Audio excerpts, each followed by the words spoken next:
Patuloy pa rin nasusunog ang New Divisoria Mall sa Binondo, Maynila.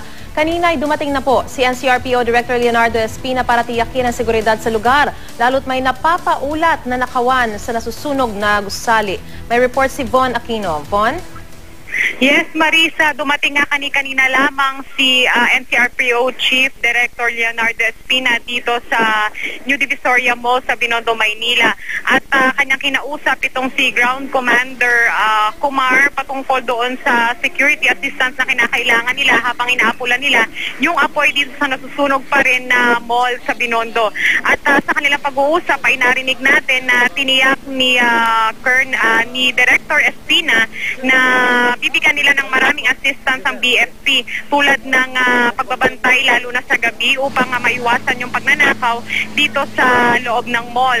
At nagbigay din sila ng katiyakan na magpapadala ng mas maraming pulis dito sa paligid ng mall upang matiyak din ang seguridad ng mga tao na nandito sa paligid ng mall. Sa katunayan, Maris, nagbigay na ng direktiba si Director Espina na paalisin na o i-clear na yung mga vendors na nasa gilid nitong apat na kalsada na kapaligid dito sa mall. Kasi kagabi hanggang sa ngayon ay patuloy pa rin na nagtitinda yung mga tao dito sa gilid sa kabila ng napakakapal na usok dito sa paligid ng mall, sinasamahan pa ng napakainit na panahon.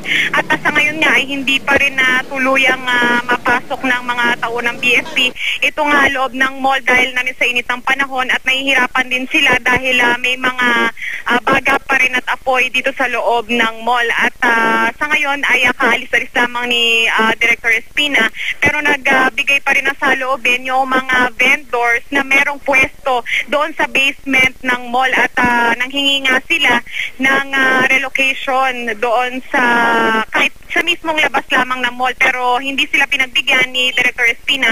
At bagkos ay sinabi sa kanila na ang seguridad pa rin ang uunahin ng mga kapulisan sa halip na yung kanilang relocation para makapaghanap buhay. Sa ngayon ay napakarami nga ng mga vendors na nag-iipon-ipon dito malapit doon sa mall para iparating nga yung kanilang mga hinaing na hindi sila makapaghanap buhay dahil hindi pa nga naapula itong sunog dito sa mall at wala rin silang relocation na makukuha para man lang makapaghanap buhay ngayong araw. Maris? Maraming salamat, Von Aquino.